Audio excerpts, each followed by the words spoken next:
Okay, so let's just bring ourselves into the space. So closing your eyes if that feels comfortable for you.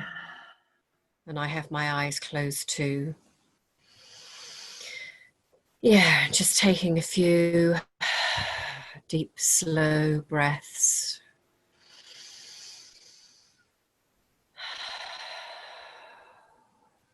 And beginning to feel the weight of your body on your chair.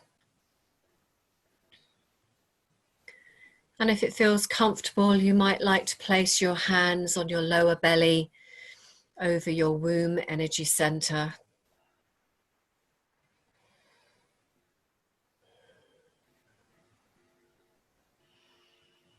And beginning to feel your breath now deepening all the way down and filling your womb space.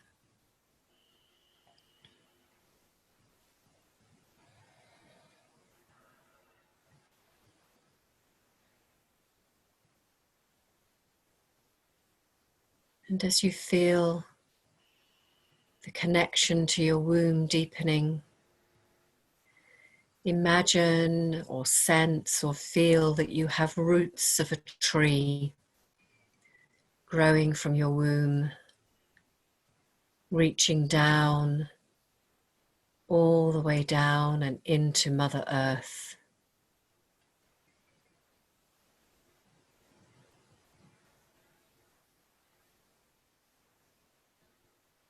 The roots reaching for the nourishment that Mother Earth gives us all. The roots anchoring you into her love and into her nurturing energy.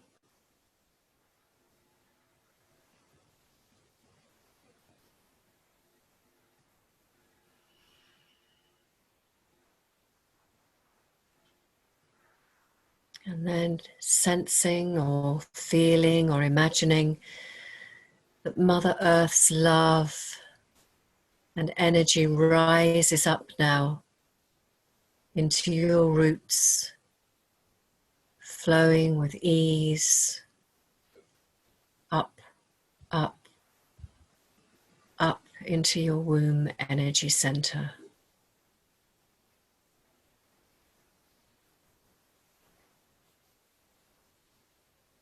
And you feel your womb energy center now filling with the loving, nurturing and nourishment of Mother Earth.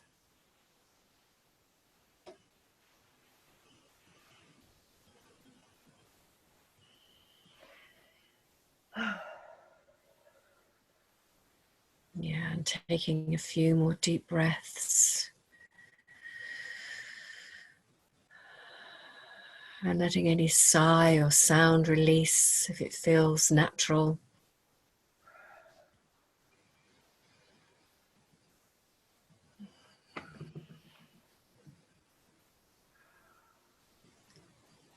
And then bringing some movement back into your body.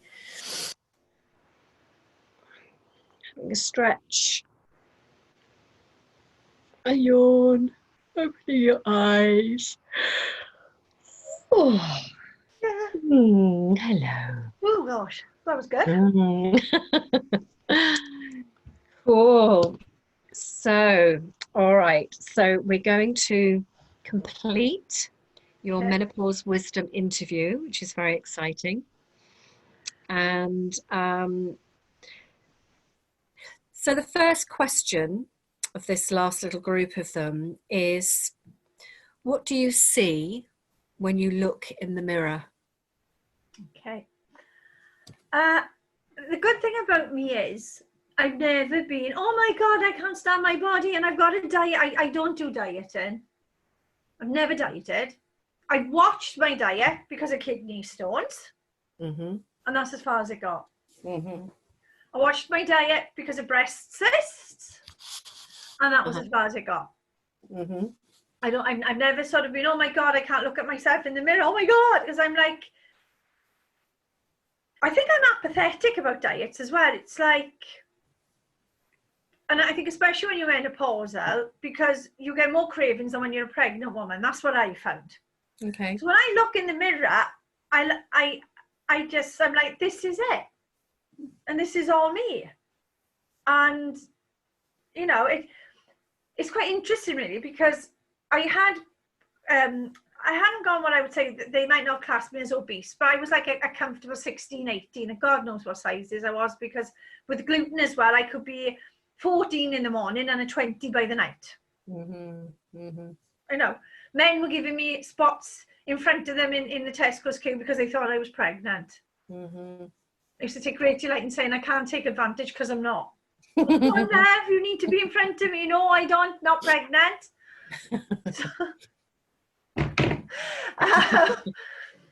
But so yeah, I've never thought, oh, I can't look in the mirror, but I never spent a lot of time looking in a damn mirror anyway, unless it was just to make sure everything was where it was before I went out the door and there wasn't a pair of tights hanging out the back of my jeans.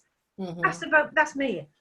You know, and I have sort of started getting back more into my femininity really now, because I did lose some weight. And this is going to make you laugh. I couldn't do this with many people. I hope it doesn't offend, but because I'd had quite a belly, I had quite an overhang. So I hadn't really seen much below my hips at all. I hadn't seen tuppence, that was my nickname for it. So I've lost a bit of weight now, so I'm down to 12 stone again. So I've sort of been able to say, oh, hello. And I'm like, well, God, when did you turn white? I know it sounds daft, but I was like, well, you know, I thought, well, you think John would have said something, you know, in case she might be able to actually see it one day. Don't you have a shock that you look like you've just come out of poltergeist? You know. So that was quite funny, really. But I mostly just like who I am. I've never, because there are bigger things you could feel miserable about. If I lost an arm or a leg, or I think I would still be, well, you know, you are what you are. Yes. So if you were to look deeply, so rather than so I hear everything you've said about, you know, the physical, your physical being and how you feel about that. And so if we kind of go beyond that, and if you were to look deeply into your own eyes, what would you see as a menopause, or well, I was going to say as a menopausal woman, but perhaps you don't see yourself as that because you're postmenopausal, aren't you? Yeah. So but if you were to look deep into your own eyes, what do you see? I think when I vision myself, or when I go into it, is sort of this more. I do feel more croned. I do still have a lot of menopause symptoms, unfortunately. As you can see by, you won't see it now, but I don't know if you can. I got the spots of a teenager. This is okay. And if you can see, I've got no, I can't. Some healing pseudo cream. Nappy cream seems to work the best. So I do still have quite a few symptoms actually, even though I haven't bled for a spell. It still rises up to bite me in the arse every now and again. Yeah. But I do see myself as croned and empowered. If I was to really look deep, if I were to want to vision myself, I want my hair to turn fully, to be sparkly white. Yeah, I hear that. Yeah. I'm like, because it wouldn't go white. I decided I'll stuff it then, and I turned it purple. I was like, right then, you know. But yeah, I see myself as empowered at this time, especially with the choice that I made, as I said, about my relationship with John, and but I am now this person who I give more of my opinion with confidence, not apologize, and I'm sorry, I'm not about to agree with you. I'm like, nah, that's not how I see it. Yeah. And don't do that, and don't do this. Yeah. I guess I'm owning my own place in the world. Yeah, I hear that. A little bit, and you know, I'm careful with it because it's like when we've worked with Josie, I'm very aware of the beast side. Yeah. And I'm like, right, where's me? Where's menopause? Where's beast? And I think that's something as well. I said, what that made me come to the other choice, because that is part of where I am at right now, which was what was me. What what was us. And I guess in a way I needed to make sure what wasn't menopause, but the choice I made had bugger all to do with the menopause. It made me own my own importance, is what it did. Yeah.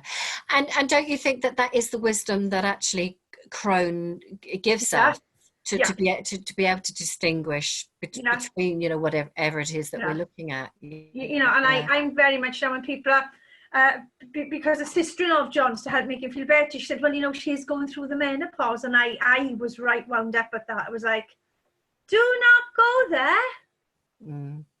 Don't go there. Yeah. Because what I didn't do from the menopause. I did from feeling bloody wretched. Sorry, stop. Okay. What I did from feeling totally wretched and utterly despondent, because when I was getting in a good space, I was like, don't bring me down. You know, I'm still I do still work with a lot. I'd say I'm more on the Crohn side, but there are still days when, as I say, it's sort of like the few hormones that are left I've decided they're going out with a bang. But no, I have my space. I have my right to my space in this world, whether I'm good, whether I'm bad, and that's it. Yeah, brilliant. Okay, my love. So so the next question, which kind of, you know, quite possibly ties in with you beginning to speak about your past relationship as it is now. So what are your feelings about sex and your sexuality now that you're postmenopausal? And how was that?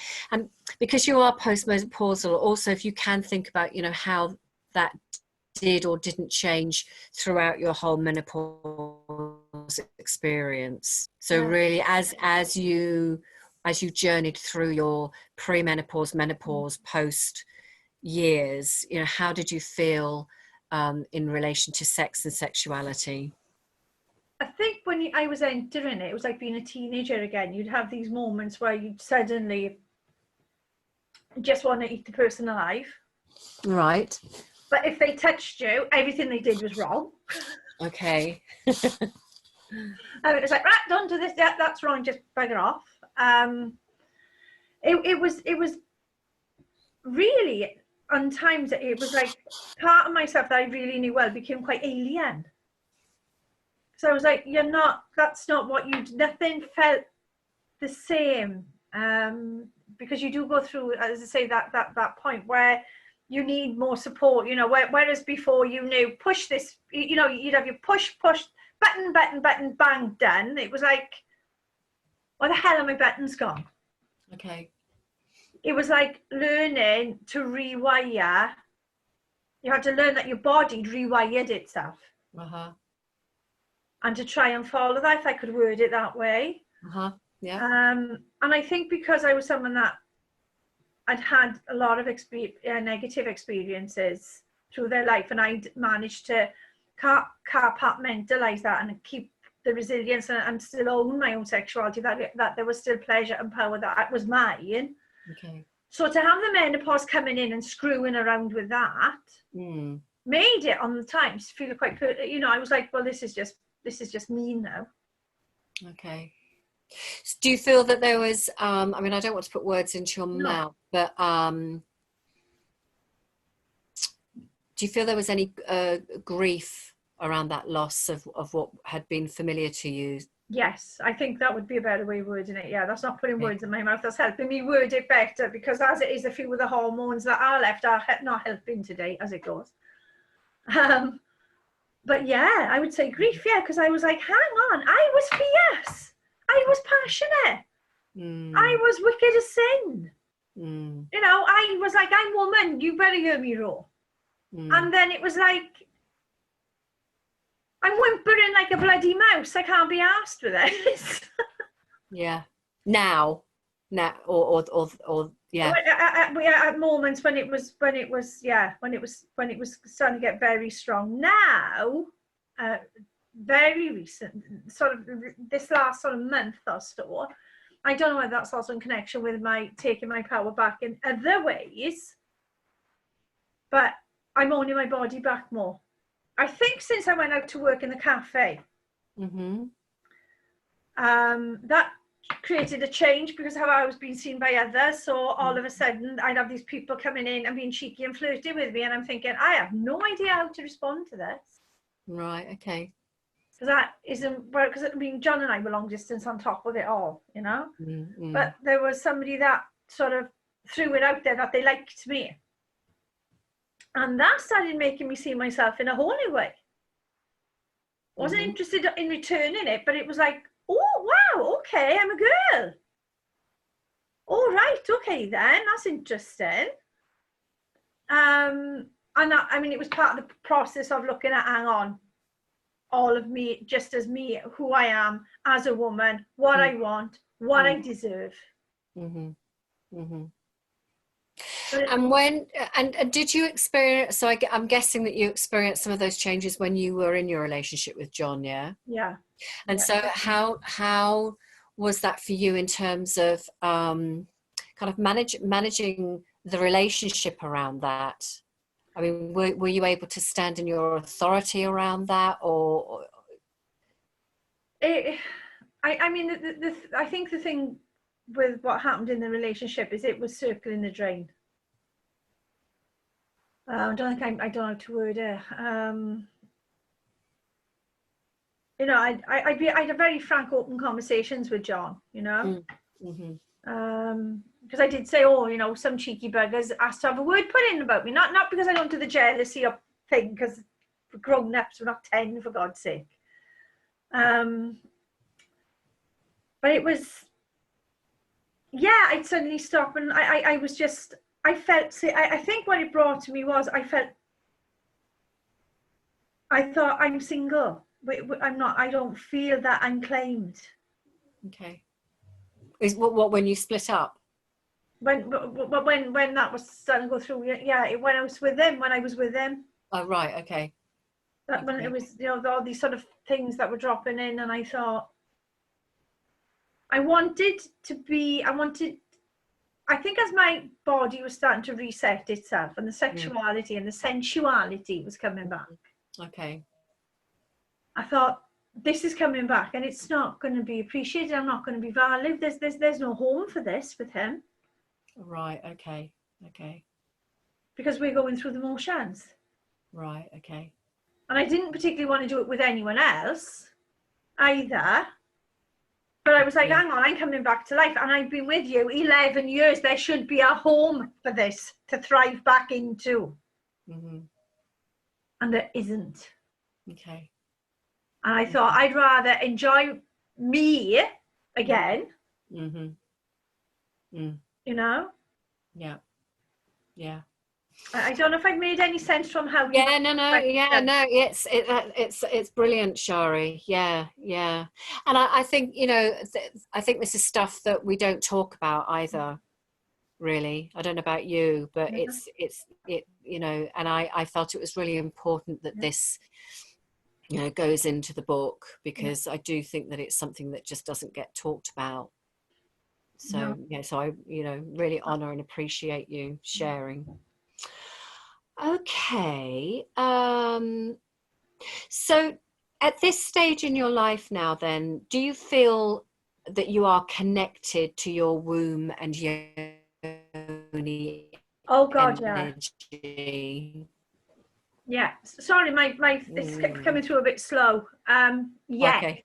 So I'm connected to my womb and my yoni. On a sensual level and a spiritual level. Because I love to dance, and when I dance, it is from my womb. Yeah. I was out on I think it was the last weekend. John had come down, and I'd gone out with our friends, and he was driving me crackers, and we were in the No Sign Wine Bar in Swansea, my friend Tracy and I, and we owned the dance floor. And I've never gone to own the dance floor. As much as I have a lot of bravado, I'm not actually a big show off. Okay. But it was this night, it was like, find my goddess or kill him. Now, finding the goddess seemed like a better option. And it was live music. So I said, my friend, you, me, dance now. And I tell you what, oh my God, that night was I owning all of me. and I was totally goddess in it on that. Amazing. It wasn't even a big dance floor, because I don't know if you've ever been in Swansea's North Side. No, no, It's no. not the biggest of places. And it was literally dancing in a corridor in front of the band. And I was like, no, my hair was down, glasses were off, because it wasn't safe for me to have my glasses on, they'd have flown. And to the point where when we went to get off the dance floor, one of the bouncers says, no, you two stay on stage. And I never had that, ever. Amazing. And How did that make you feel? Oh, absolutely. Yeah, goddess in the ring. Gorgeous. Goddess in the ring. Yeah. I was totally like, do you know what?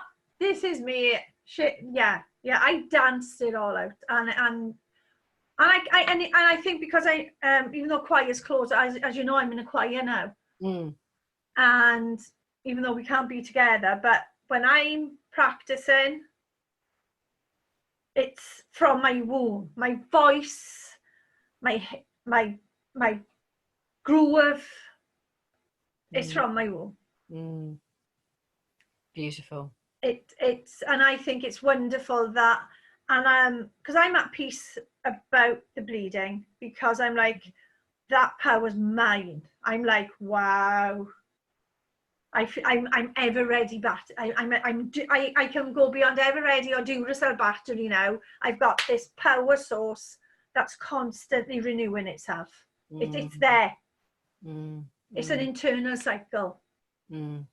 So since the blood has stopped. Yeah. I know it must be different, but yes. Yeah. I'm like, yes. Okay. Yes. This is energy that's built up, and it goes nowhere. So I can think, right, what do I want to take? What power? What are we doing with you today? What magic are we doing together today, my God? Yes. Internal cauldron. Let's me and you get on this. That's gorgeous. I love that. Yeah. Okay. Whoop whoop. So my goodness me. So I probably answered this actually, Shari, in the other answers to the questions. How do you feel about being a woman now that you are postmenopausal crone? And I think is there anything else you want to say? Yeah, I guess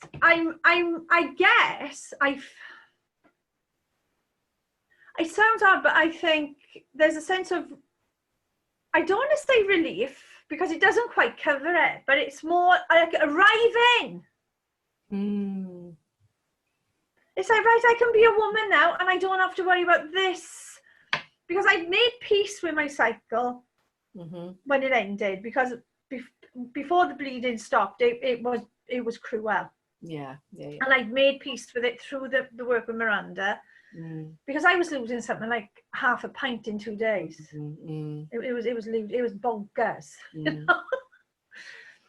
But I've really made peace with it going. I just love the fact that I can just plan my life now. Yeah. And be organised, and I don't have to think, those what ifs and that extended right, all this chaos that could happen. Yeah.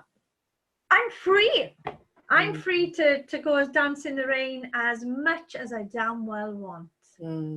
Beautiful. I'm free to use my body, for my body's my body. Yeah. And it wasn't put on this earth just to bring forth pleasure for men, children. I'm all woman for all me now. Beautiful. Yay. Okay. Thank you, Shari. Woo.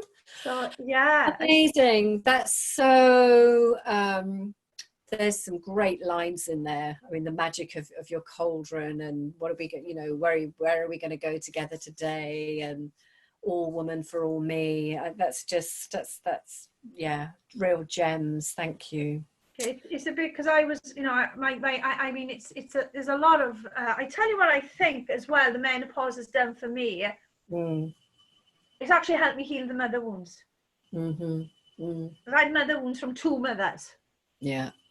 That And that there's a lot. It's closure. It's arrive. It's like that door closed, and I'm arriving at right then. I am my own woman. I am not my mother's.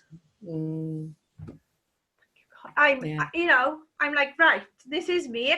Talk with my own little messes and fusses, and they're bloody fine too. Thank you very much. Yeah, yeah. So no, yeah. I feel like, yeah, it's like an arrival now. Yeah, yeah. No, that resonates for me. I mean, you've read my book, so you know that. But yeah, definitely that the healing that comes with menopause in healing the mother wounds, yeah, is so powerful. Yeah, yeah. It's quite interesting because one of the aspects I looked at, especially from things going this direction with, and I'm still friendly with him. It's not a bad thing. I reduced us to friends, you know. But I suddenly made this, I don't know what I felt like in a 50, but I thought every long-term relationship I had, the men had big mother wounds. One way or the other. Right. Degrees, but they all had a mother wound. And whether it's that coming through the last door of you know, as I say, the dying of the, I just say my last 5 hormones. There can't be any more left than that now, for God's sake. You know, like, oh, the 5 are off again today. But yeah, it's sort of like, and I'm at the point where I'm like, well, do you know what? I've dealt with my mother wound, and I'm sorry you may have mother wounds, but you need to go fix it then, don't you? Yeah. Yeah, yeah, yeah, yeah. Absolutely. Yeah. Good. So, my darling, thank you. And so there is one more thing that I would love you to do is if you could write down a practice that you, so what I want to do is that after each piece that I've written, so when I've written your piece, it would be great to have practices that you used that really supported you during your menopause journey. So because you are crone, you may have several, you know, there may have been one that you used in your premenopause years, one in your menopause years, and one now in your crone, and it may be the same practice. I don't, you know, whatever. If you think that there were different things that you did that helped at different times. So do you talk about a spiritual practice or even diet or anything? I mean, if there's more than one, then you could do kind of a mix. So perhaps if there's one that's around diet, if there's one around spiritual practice. I mean, I love, you know, what you've said about the dancing and the singing. And I don't know whether you would consider those. Oh, definitely. I mean, it would be, I want to kill. Sorry, because you know what it's like, that you know, it's like one of the last 5 of mine still comes up, and it's not just like Jules used to define it as the burn the house down. I called it the red button moment. You know, the red button that you must never ever hit and never ever push. I'd be like, don't hit the button, Shah. Button moment, Shah. Stop, sing, dance. Right, okay. Chocolate was a good product. I know it sounds bad, and it was feeding the hormones, but now and then it was like, yeah, the chocolate would delude me into thinking, you know. Yeah, I mean, and I really, I think yeah. No, I was going to sorry to interrupt you.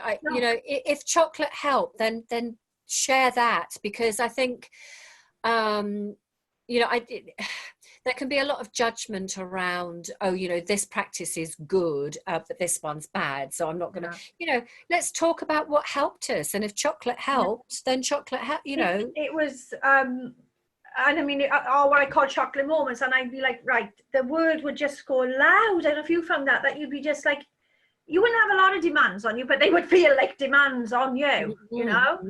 And I'd be like, right, eat a piece of chocolate, put something stupid on the telly. More inane, the better. Yeah.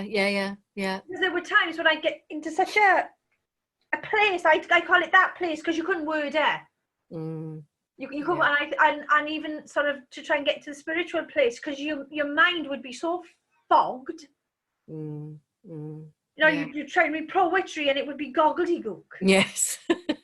Yeah. You try Yeah. to hear poetry and you'd be like, no, that's not, no, that doesn't feel right. That's not. So I just discovered some like silly things, like, I don't know, dinner ladies. Right. Brilliant. Which is actually like being in the calf. I'm using dinner ladies to substitute being in the calf because I really miss that camaraderie now, even with the one who's the most awkward soul in the world. But Yeah. so I'd find that, oh, beauty. I'd put something, picture books, images. Okay. It would be different. It would depend on the level of that egg moments, I call them. It'd be like it would be like being the kid. You weren't the goddess in the rain. You were the cave woman just coming out of the mud. Fantastic. So yeah, I mean, yeah, write about practices for the cave woman coming out of the mud, as well as the goddess on the dance floor. So yeah, That's as I say, yeah, that would be fantastic, when I because stop and break it down, I'm like, yeah, I know where I can go with that, and I'll get that to you as soon as I can. Yeah, and I'll send you this recording as well, Shari, because I don't know about you, but you know, often when I'm speaking like this, I'll get something channeled, and then I can't remember what it was. Yeah, so, and if you've got the other one as well, because that would be great. Yes, I'll send them both. Yeah. That would be great if I could have the two, because I can be, I know what was helping me survive. Music was one of my biggest allies. Music. Okay. Yeah. But it would have to be the right sort. You know. Absolutely. But yeah, music, absolutely. Dance, movement, certain movement. Yeah, it would just depend on how big my girl was in the moment. Yeah. Fantastic. And also having the recordings and you listen back, you know, there may be other things that drop in, things that you want to add. So if you could now just write that down. So if you can do the practices, right? You know, write down your practices. When you go through the recordings, if there's anything you want to add, you know, just to add that on in a Word document, and then if you could send that to me, that would be brilliant. No problem. Great. Well, keep going well. I'm so pleased you got all your little family there. Yeah. You look amazing. This you look like I've been in the sun. So now that reminds me, as you were talking about spots. Yeah. I use because Molly, whenever Molly is leading up to mooning, she gets spots, and I just put lavender oil on them. Yeah. Right. Oh my God. And they are just they go within hours sometimes. It's a weird thing, and I'm getting like the broken veins, and I got this salicylic sore. And it's not because I'm vain, it's just it just looks so angry.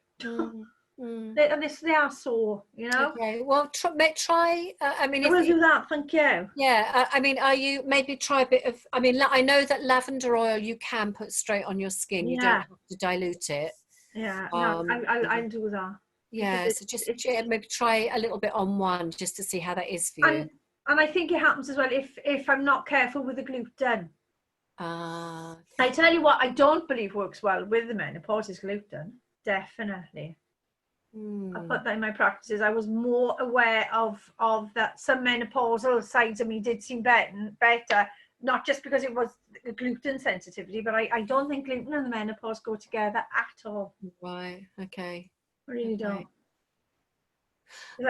I've pretty much, I have gluten in my diet. I mean, I try not to have too much, but for me, it hasn't been a difficulty for me. Alcohol, I find, I mean, I'm, you know, because way back, you know, I liked a bottle of wine, and now it is one of the things that actually hasn't suited me in menopause. No. You know, every so often I'll have a little glass, but really, you know, half a glass and I'm done. Yeah.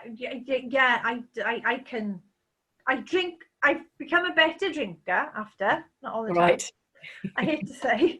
Then people say you shouldn't mix your drinks, and I'm like, oh, do you know what? There's a side effect after this, because I can have a glass of red wine, a glass of gin and tonic. I think Christmas I was like a whiskey and ginger ale, and then a glass of mead, and I'd have the 4, and I'd be fine in that. Well, gin and tonic I can go with. I've never liked gin and tonic, but I have to say, since I've been menopausal kind of, you know, just before Crohn and now Crohn, a gin and tonic's rather nice, actually. It's very refreshing. People were buying it for me, so I had like rose and pomegranate gin and violet, the Parma violet gin. Yeah, I was having these flashy ones, and Nice. and they last me ages, mind, because but no, I think for me, what I found was because menopausal fog, and I get foggy from gluten, so it was just like, oh hell, it was just like topping it up. Yeah. But no, I'm so thankful that you've invited me to do this. Oh, thank you so much for doing it. I really, really appreciate it.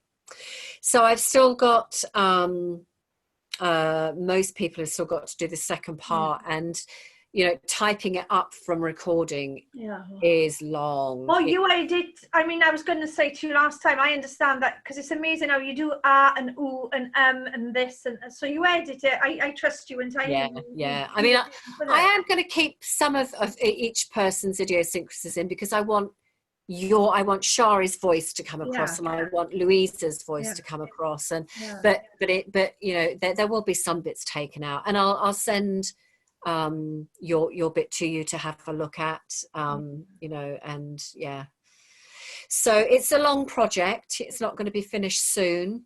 I'm not even going to guess at it, actually, but you know, but it's been lovely. It's been a privilege to help you. Yeah, me too. All right, my love. Well, I'll get these recordings to you. Thank you. I'll get that as soon as I can, because my concentration level right now is the Crohn's winning more than 5. So. Okay. And so I've got your messenger. I've got email. You've got my constant mobile number, haven't you? I don't know. Let me write it down just in case. Where's my pen? I can pop it on Messenger for you if you want. Oh, okay. Yeah, do that. Yeah. And if you can send me the written stuff in a Word document, that would be perfect. That's no problem. Is there any particular way you want it? Just Word document, yeah? Yeah, perfect. Does it have to be rich text or anything? No, just Word. Yeah. Look at me as if I have a clue. Yeah. I know to Word. Just Word. That document. It's like, that one! But yeah, and hopefully when all this is over, I'll come down and yes, have a decent that would be lovely. All right, my darling. You take care. Love you. Good luck to you and yours, babe. Yeah, you too, honey. Bye. Angie, bye. Bye.